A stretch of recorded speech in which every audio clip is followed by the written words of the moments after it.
Hello दोस्तों, I hope आप बहुत ही अच्छे होंगे। इस वीडियो में पढ़ेंगे पर्सनालिटी 6.4 के जो आधे क्वेश्चन है कंप्लीट करने वाले में दोस्तों। इसके पहले इस पर्सनालिटी से रिलेटेड एक और वीडियो आ चुकी है। वो वीडियो आपने नहीं देखी तो वीडियो जाकर जरूर देखिएगा, क्योंकि मेरे दोस्तों भाई इस पर्सनालिटी में एक प्रमेय था, उसको हमने उस वीडियो में कवर किया था। अब देखिए यहाँ पर पहला प्रश्न हमने यहाँ पर नोट कर दिया है। इसमें डायग्राम नहीं दे रखा है, हम डायग्राम बनाएंगे अभी प्रश्न के अनुसार।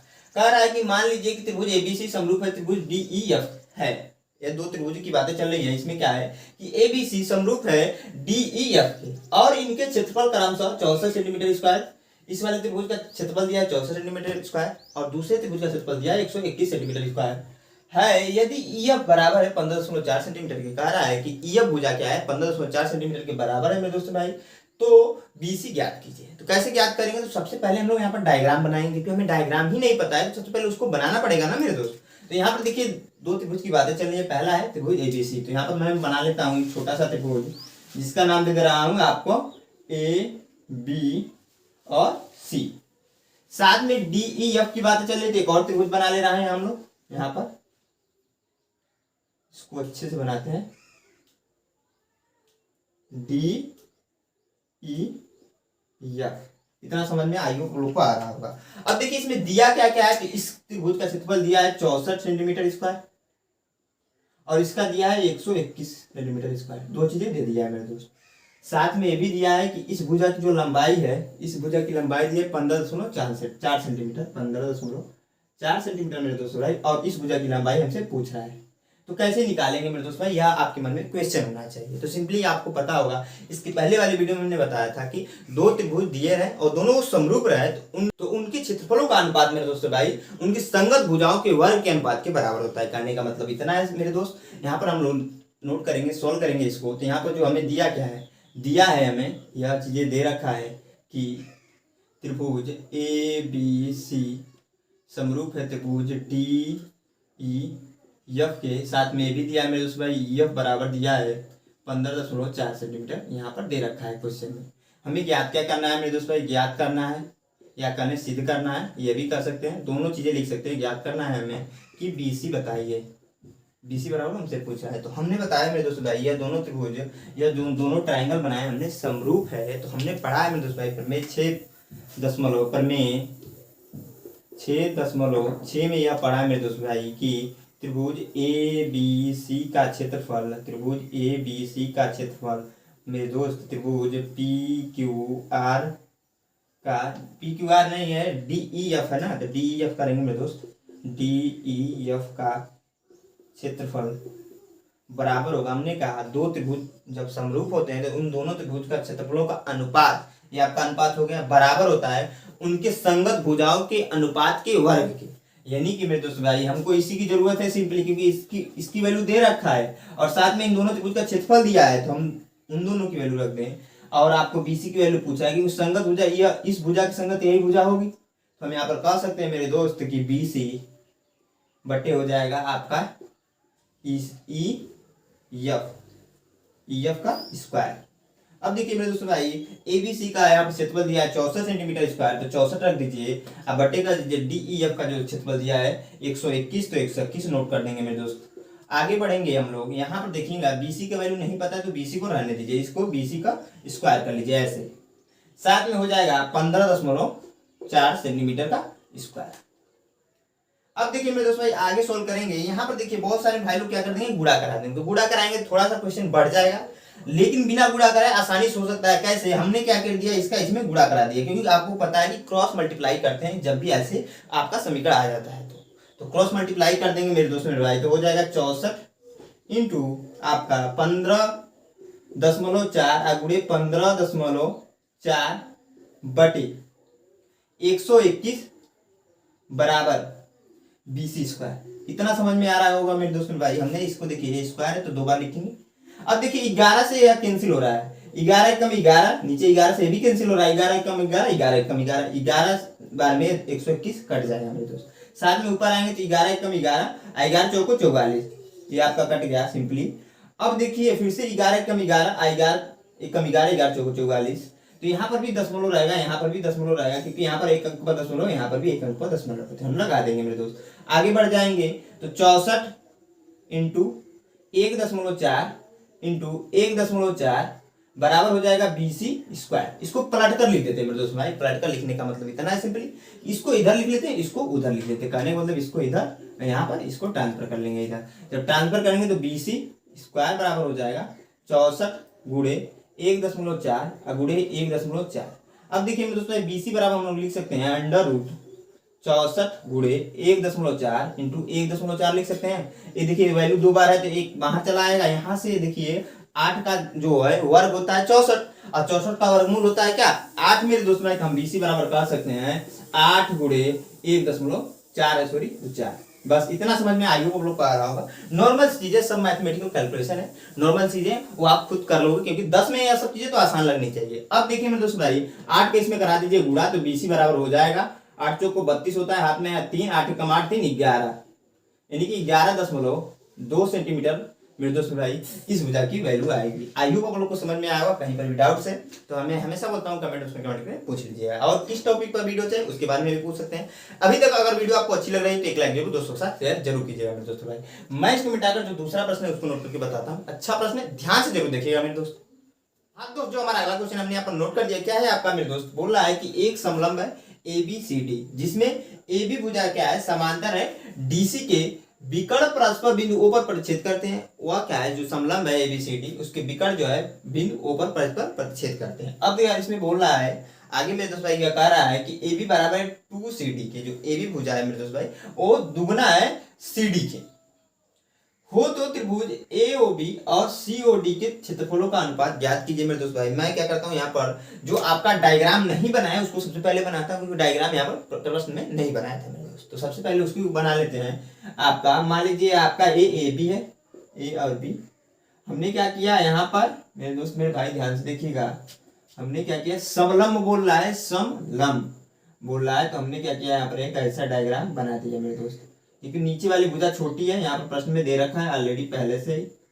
इसका नाम है C, इसका नाम है D, हमने कह दिया मेरे दोस्त। अब देखिए यहाँ पर कह रहा है जो विकर्ण बिंदु O पर प्रतिच्छेद करते हैं, तो मान लीजिए हमने यहाँ से एक विकट डाल दिया इस पर BC AC पर, और यहाँ से एक विकट डाल दिया इस पर BD पर, और साथ में दिया है जो इसका नाम दिया है O।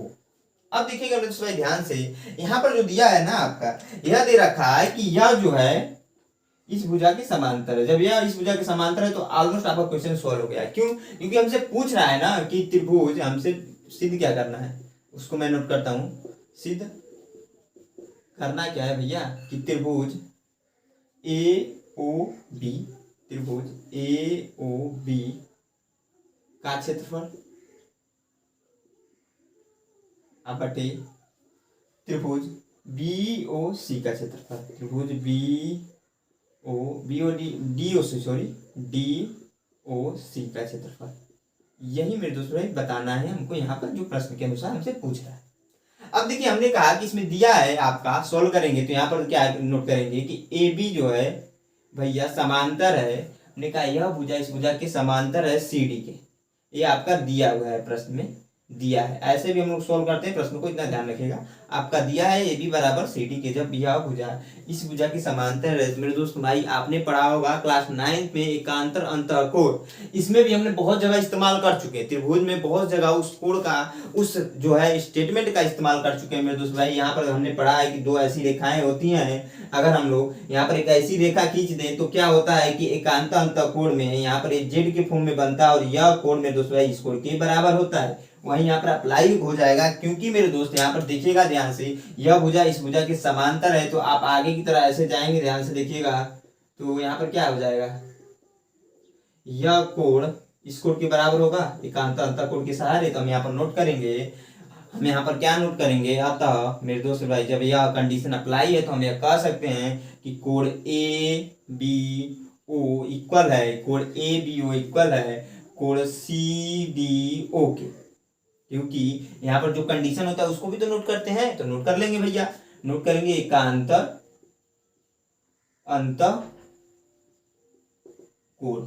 ठीक है, बहुत सारे कंडीशनों में यहाँ पर एकांतर कोण सिर्फ और सिर्फ लिखा जाता है, लेकिन इसका मेन जो नाम होता है एकांतर अंतःकोण होता है मेरे दोस्त। उसके बाद से आगे बढ़ेंगे तो यहाँ पर देखिएगा दूसरा जो है आपका दूसरा भी जो है एक कोण इस कोण के बराबर हो सकता है, यह कोण भी इस कोण के बराबर है। यहाँ पर देखिए बहुत ही आसान था। अब क्यों हम बराबर कर रहे हैं, यह आपके मन में क्वेश्चन होना चाहिए मेरे दोस्त, क्योंकि देखिए आपसे पूछ रहा है ना, यह त्रिभुज AOB का क्षेत्रफल बटे त्रिभुज DOC का क्षेत्रफल हमें बताना है, तो यह दोनों त्रिभुज हमें समरूप करना पड़ेगा, तभी हो पाएगा मेरे दोस्त। यह दोनों त्रिभुज हमें समरूप करना पड़ेगा, AOB और DOC को जब समरूप करेंगे तभी जाकर प्रूफ होने वाला है मेरे दोस्त भाई। तो यहाँ पर देखिए क्या हो जाएगा, दूसरा आपका यह कोण इस कोण के बराबर हो जा रहा है, क्यों? तो यहाँ पर उल्टा बना लीजिए ना। यहाँ पर अगर आप मान लीजिए दो ऐसे समांतर रेखाएं बना रहे हैं, यहाँ पर ऐसे रेखा खींच रहे हैं, तो यहाँ पर ऐसे भी तो होगा। तो यह कोण इस कोण के बराबर होगा कि नहीं, एकांतर अंतर कोण की सारे। तो यहाँ पर ऐसे ही अगर आप करोगे, ध्यान से देखो, यह कोण इस कोण के बराबर होगा कि नहीं भैया, बराबर होगा। होगी बराबर, क्योंकि बहुत सारे क्वेश्चन ऐसे हम कर चुके हैं यार, नॉर्मल सी बात है। तो यहाँ पर फिर से नोट करेंगे, आपका कोण BAO बराबर है कोण DCO के। ये भी क्या है, एकांतर अंतःकोण। जिसके सहारे आ रहा है ना उसको लिखना जरूरी होता है, इतना ध्यान रखिएगा मेरे दोस्त।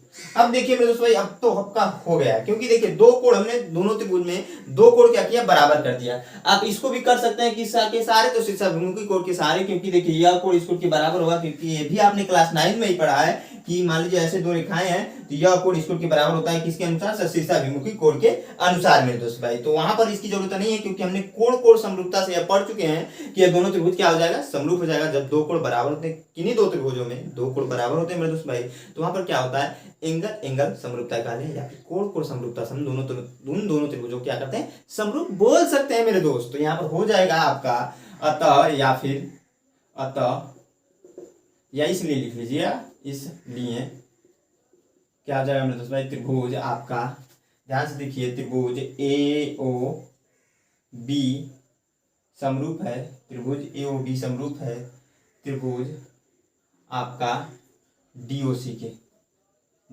जब ये दोनों समरूप है मेरे दोस्त भाई, जब समरूप है, पर में 6.6 में हमने पढ़ा है कि 6.6 में यह पढ़ा है मेरे दोस्त भाई कि त्रिभुज AOB का क्षेत्रफल बटे है त्रिभुज DOC का क्षेत्रफल बराबर है मेरे दोस्त भाई।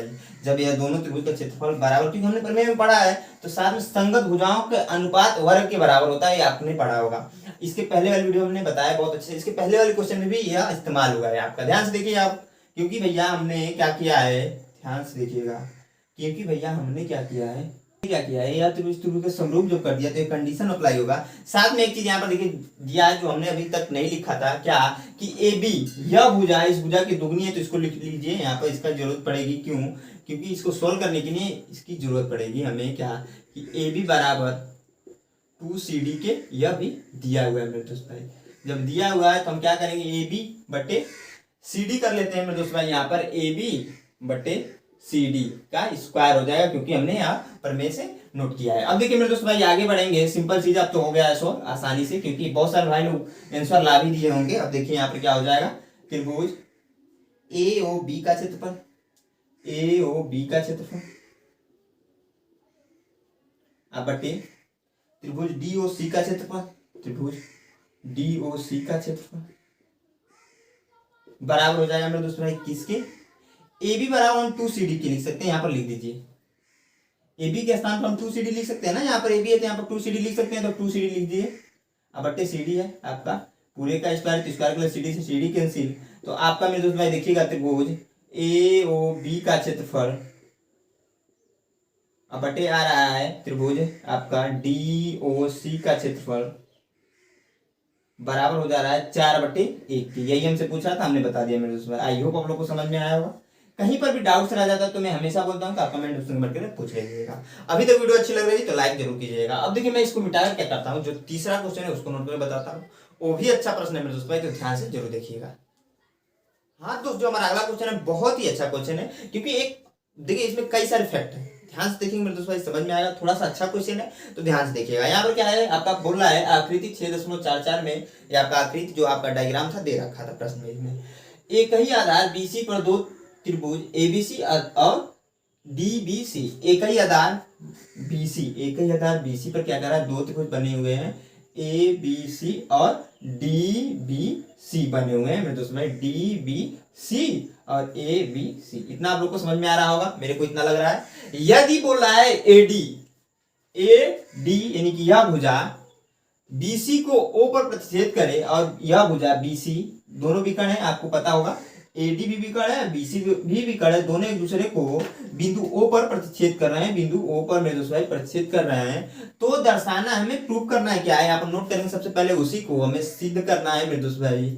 सिद्ध क्या करना है, तो इसको नोट कर लेते हैं। सिद्ध करना है मेरे दोस्त क्या, कि एरिया, इसका मतलब ये होता है त्रिभुज का क्षेत्रफल, समझ लीजिए इतना।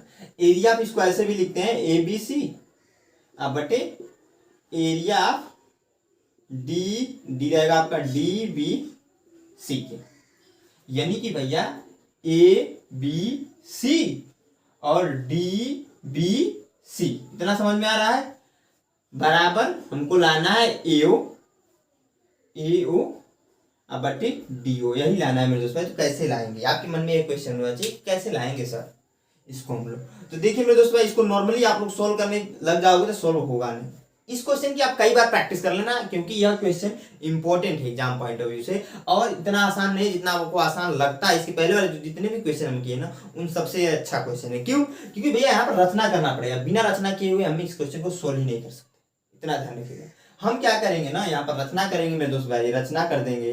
रचना करेंगे क्या, रचना में क्या कर देंगे ना, बिंदु ए से लंब डाल देंगे बीसी पर। हमने कहा भैया बिंदु ए से हमने लंब डाल दिया इस पर, बीसी पर कुछ ऐसे, ध्यान से देखिएगा, हमने लंब डाल दिया बिंदु ए से बीसी पर लंब डाल दिया, इसका नाम दे दिया यम।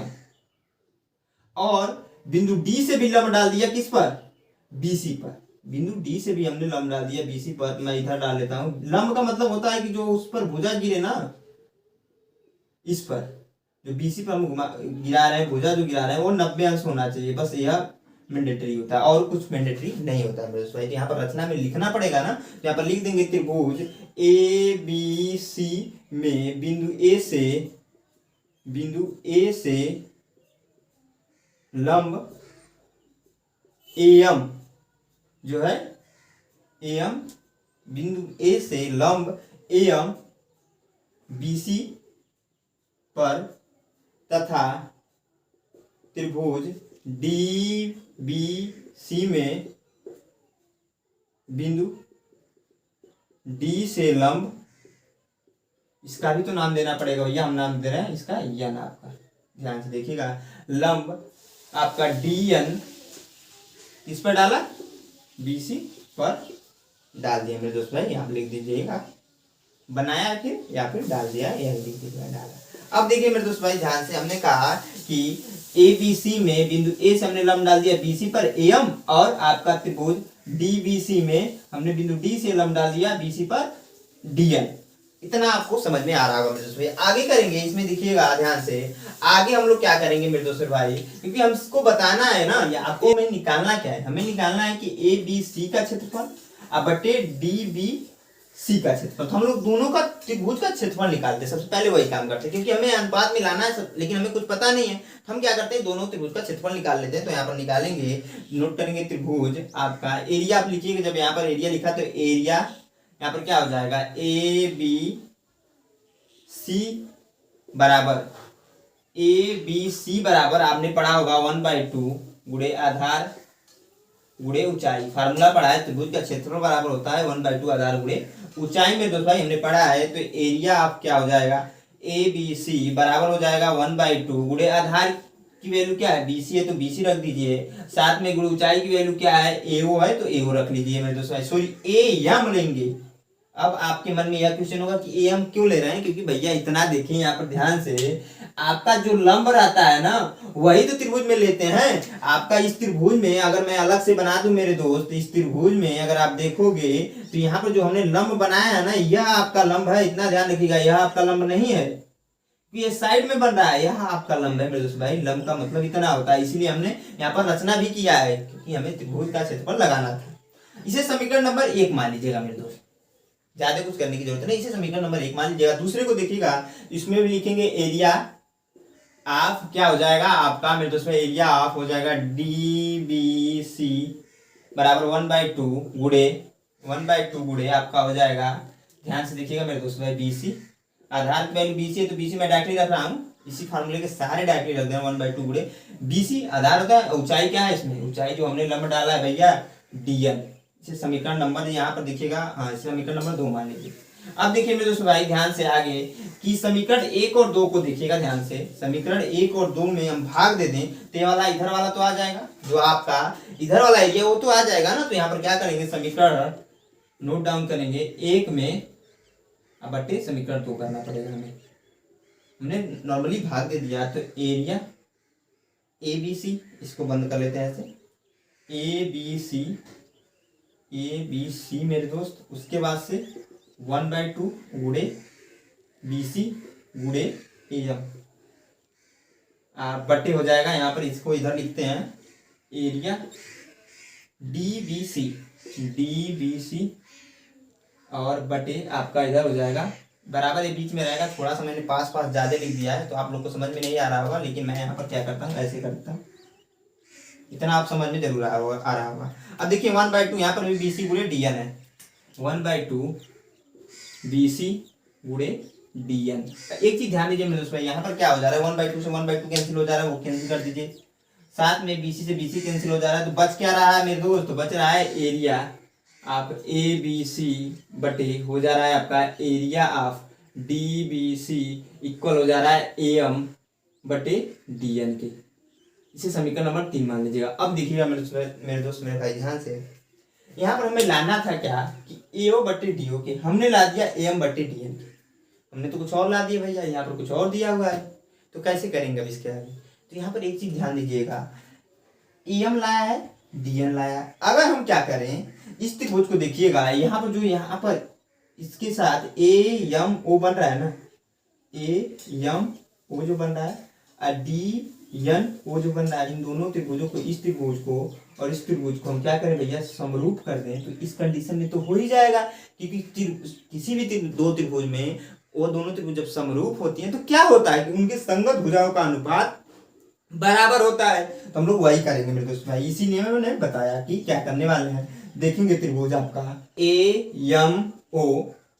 AMO और त्रिभुज DNO में हमने कहा भैया इस त्रिभुज को देखिएगा, इस त्रिभुज को देखिएगा, तो इसमें 2-3 चीजें कॉमन है, क्या कि कोण M बराबर है कोण N के। क्यों भैया, क्योंकि ये 90 अंश है दोनों, ये भी 90 अंश है, ये भी 90 अंश है, दो कोण तो बराबर हो गए। साथ में एक चीज और बराबर है भैया, क्योंकि अगर आप देखोगे कोण आपका AOM इक्वल है कोण आपका NDON के। भैया हमने कहा कोण AOM इक्वल है, यानी कि यह कोण भैया इस कोण के बराबर है DON की, क्योंकि क्या शीर्ष अभिमुखी कोण है, यह तो आपको पता ही होगा भैया, इतनी बार ही हमने इस फंडामेंटल को उपयोग कर दिया है ना कि आपको तो अब तो आने लगा होगा कि कैसे हम लोग कर दे रहे हैं। यहाँ पर फटाक से ना इसको नोट कर देंगे, शीर्षाभिमुखी मुख कोण भैया हमने यहाँ पर अप्लाई किया है, आई होप आप लोग को इतना समझ में आ रहा होगा। अब देखिए भैया यह कोण इस कोण के बराबर है, यह कोण इस कोण के बराबर है, तो हम लोग कह सकते हैं कि त्रिभुज AMD सर्वांग समरूप होगा, समरूप त्रिभुज DNO के समरूप है। किस बेस पर कर रहे हैं, तो आपका हमें पता है मेरे दोस्तों भाई कोण समरूपता से, इसे भी नोट करेंगे किससे कर रहे हैं, तो कोण समरूपता से। इतना समझ में आ रहा होगा मेरे दोस्त भाई आप लोग को, उतना मैंने नोट कर दिया। अब देखिए मैंने बताया भैया जब ये दोनों त्रिभुज, यह त्रिभुज का समरूप है, हम कह सकते हैं अतः संगत भुजाएं, अतः संगत भुजाएं समान होगी। इतना समझ में आ रहा होगा मेरे दोस्त भाई, अतः संगत भुजाएं समान होगी। जब संगत भुजाएं समान होंगी तो AM बटे DN इक्वल हो जाएंगे, AM बटे DN इक्वल हो जाएगा AO बटे DO के, AO बटे DO के। देखिएगा ध्यान से, यहाँ पर संगत भुजाएं किस बेस पर होती है, तो कोणों के बेस पर होती है। जब हम लोग कोण के सारे करते हैं तो यह कोण लिया है, यह कोण लिया है, तो यह भुजा बटे यह भुजा हमने ले लिया है। अब देखिए हमने जब यह भुजा बटे यह भुजा लिया है, साथ में यह कोण इस कोण के लिया है, तो आपका यह भुजा बटे यही भुजा तो होगा। तो नॉर्मल सी बात हमें वही लाना था, क्योंकि देखिए समीकरण नंबर इसे 4 मान ले अगर हम लोग, तो यहाँ से वैल्यू उठा के जब यहाँ पर रख देंगे मेरे दोस्त भाई, हमने यहाँ नोट करेंगे, आप लोग को दिखेगा नहीं तो मैं यहाँ पर नोट करके दिखा दे रहा हूँ, मिटाने की जरूरत नहीं है, अभी कोई मतलब नहीं मिटाकर फिर से नोट करने का, मैं यहीं पे दिखा देता हूँ। एरिया क्या हो जाएगा, एबीसी अब बट्टे हो जाएगा एरिया, इसको ऐसे बंद कर दीजिएगा, DBC बराबर हो जाएगा मेरे दोस्तों भाई AM बटे DM के स्थान पर हम क्या लिख सकते हैं समीकरण 4 से, AO बटे DO, जो हमें लाना था भैया हमने ला दिया, ये आपका प्रूफ करना था, हमने प्रूफ कर दिया। आई होप आप लोग को समझ में आया होगा। मैं हर एक क्वेश्चन की बात बोल रहा हूँ मेरे दोस्त भाई, अगर आपको ये वीडियो समझ में आ रही है तो लाइक दोस्तों के साथ शेयर दबा के कीजिएगा। मैं इसको मिटाकर इसका एक अगला क्वेश्चन है चौथा, उसको करने के बाद इस वीडियो को कंप्लीट करूंगा, क्योंकि वीडियो अच्छी खासी लंबी हो जाएगी, तो मैं इसको मिटाता हूँ और चौथे क्वेश्चन को मेरे दोस्त भाई नोट करके आप लोग को मैं बताता हूँ। हाँ दोस्तों, जो हमारा अगला क्वेश्चन हमने यहाँ पर नोट कर दिया, चौथा क्या है आपका, कह रहा है यदि दो समरूप त्रिभुजों के क्षेत्रफल बराबर हो तो सिद्ध कीजिए कि वे त्रिभुज क्या है, सर्वांगसम होते हैं। दो समरूप त्रिभुज है, समरूप भी दिया है, साथ में उनके क्षेत्रफल भी बराबर किया है, दो चीजें दिया है। अब हमसे पूछ रहा है मेरे दोस्त भाई कि वो दोनों त्रिभुज सर्वांगसम है, ये हमें प्रूव करना है। तो हम कैसे करेंगे मेरे दोस्त भाई, सबसे पहले क्या करते हैं कि दो त्रिभुज बना लेते हैं, क्योंकि दो त्रिभुज की बातें चल रही है। तो यहाँ पर हमने एक त्रिभुज बना दिया कुछ ऐसे, क्योंकि देखिए त्रिभुज नहीं बनाएंगे तब पर भी एक क्वेश्चन सोल्व हो जाएगा, लेकिन हमें बनाना पड़ेगा भैया एजम्पशन के लिए, जिससे कि हमके प्रश्न जो है आसान लगे। अब देखिए यहाँ पर हमने नाम दे दिया, इसका नामकरण भी करना पड़ेगा, क्योंकि कोई भी चीज जो है, कोई भी वस्तु है, दिन प्रतिदिन मूवियां रिलीज होती हैं, सबका नाम होता है। तो यहाँ पर जब दो त्रिभुज हमने बनाया है तो हम लोग यहाँ पर भी नाम दे देंगे। आपको ही पता है हम लोग नाम जनरली किस में देते हैं मेरे दोस्त, अल्फाबेट में देते हैं। तो यहाँ पर क्या हो जाएगा A, यहाँ पर आपका क्या हो जाएगा B, यहाँ पर हो जाएगा C, इस पॉइंट और इस पॉइंट पर। अब साथ में इसमें नाम दे देंगे P, इसका नाम दे देंगे Q, इसका नाम दे देंगे R, दो चीजें हुई। उसके बाद से इसमें बोल रहा है कि इसका जो त्रिभुज का क्षेत्रफल है इसके बराबर है। तो यहाँ पर नोट करेंगे कि दिया हुआ है मेरे दोस्त भाई, दिया है, क्या दिया है आपका कि दिया है त्रिभुज ABC का क्षेत्रफल इक्वल है त्रिभुज PQR के क्षेत्रफल की। इतना तो दिया हुआ है पहला चीज, इसको समीकरण नंबर 1 मान लीजिएगा। साथ में एक चीज और दिया है, क्या कि त्रिभुज ABC, क्योंकि दोनों त्रिभुज क्या है, समरूप है। तो यहाँ पर हम जब हमने यह माना है दोनों त्रिभुज, तो हम कह सकते त्रिभुज ABC समरूप है भैया त्रिभुज PQR। जब यह दोनों समरूप है, ये आपका क्या है दिया हुआ है, इसको नोट कर दीजिएगा, या फिर सही है, ठीक है, यहाँ पर दिया हुआ हमने लिखा है ना, ठीक है। अब देखिए जब ये दोनों त्रिभुज समरूप है भैया, तो हम क्या कर सकते हैं, क्योंकि देखिए सर्वांगसम होने का कंडीशन क्या होता है यह तो जान लीजिए। बहुत सारे भाई लोग को पता है, मेरे को पता है इतना, लेकिन बहुत सारे भाइयों को नहीं पता है कि सर्वांगसम होने का कंडीशन क्या है भैया।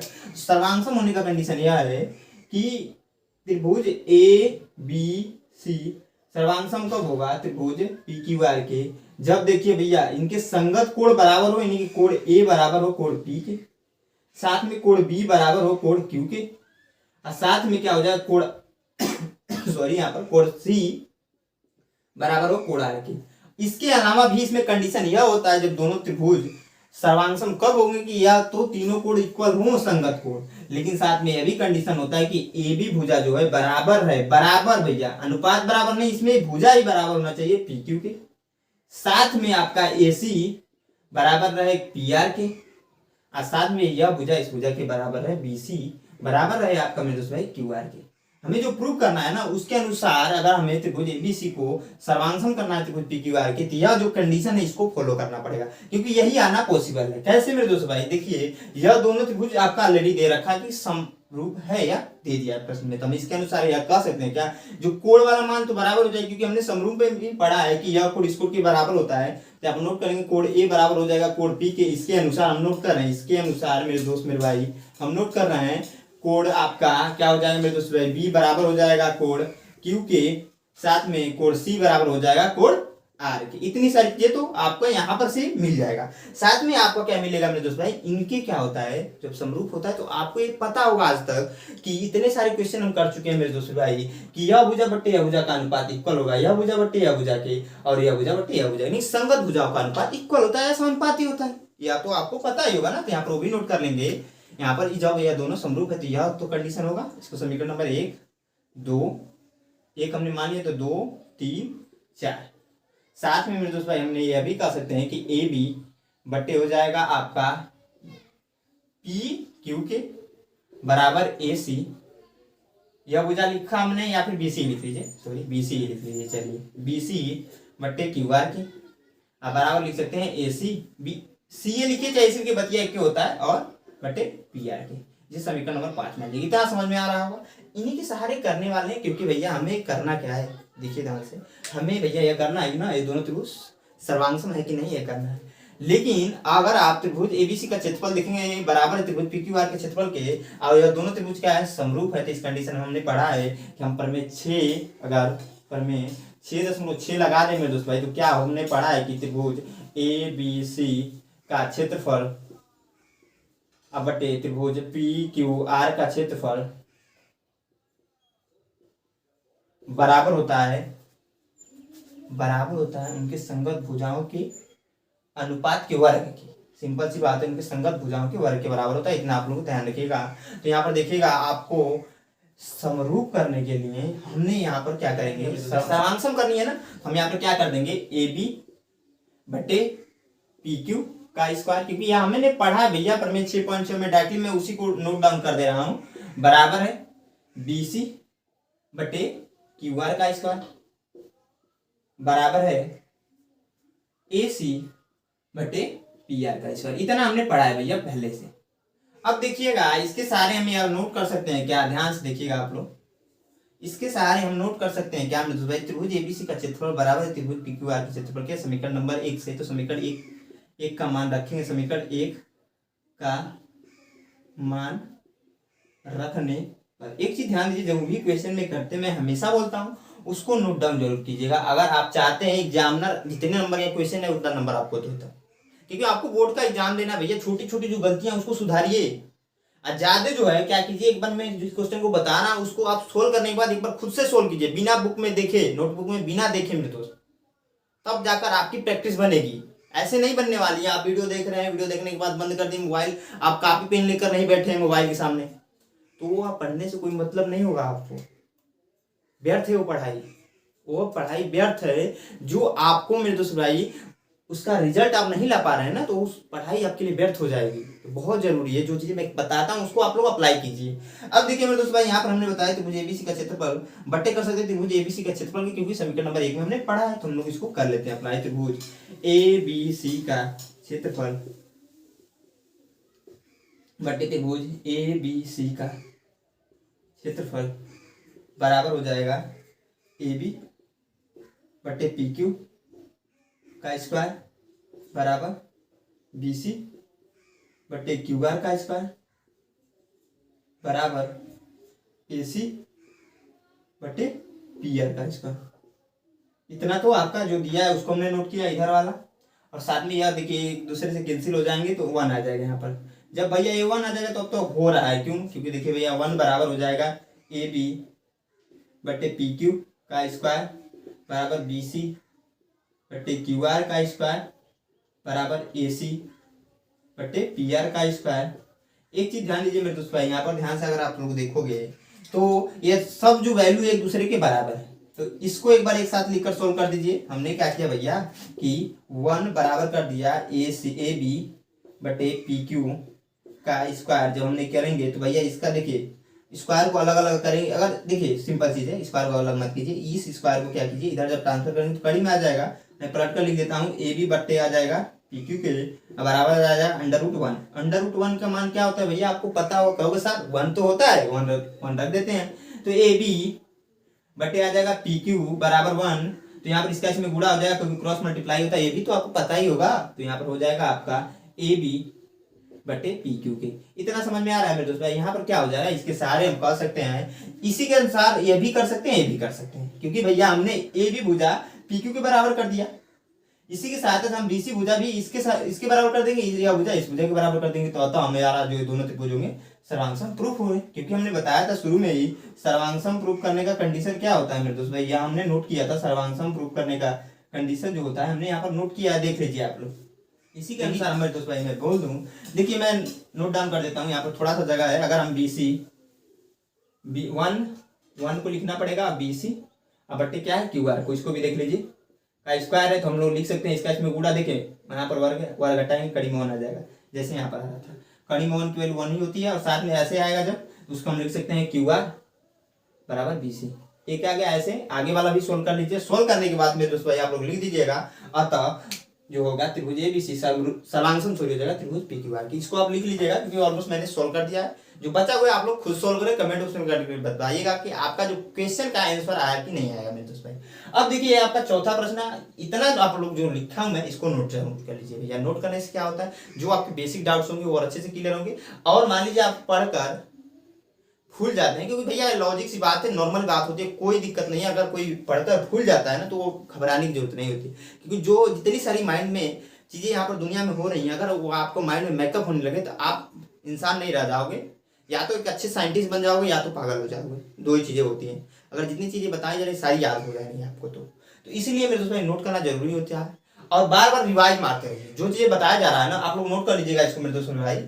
तो आप लोग को जो चीजें बताया जा रहा है मेरे दोस्तों उसको बार बार रिवाइज करते रहिए, क्योंकि देखिए यहाँ पर तो लोग इंसानों को भूल जाते हैं अगर दूरियां बढ़ जाए तो। ये तो सब्जेक्ट है, ये तो भैया एक विषय है, लोग इंसान को भूल जा रहे हैं। आप कहते हो भैया, आप लोग यह बोलते हो कि सर या भैया कि हमको जो पढ़ते हैं तो जब पढ़ते हैं तब तो समझ में आ जाता है, लेकिन बाद में भूल जाते हैं।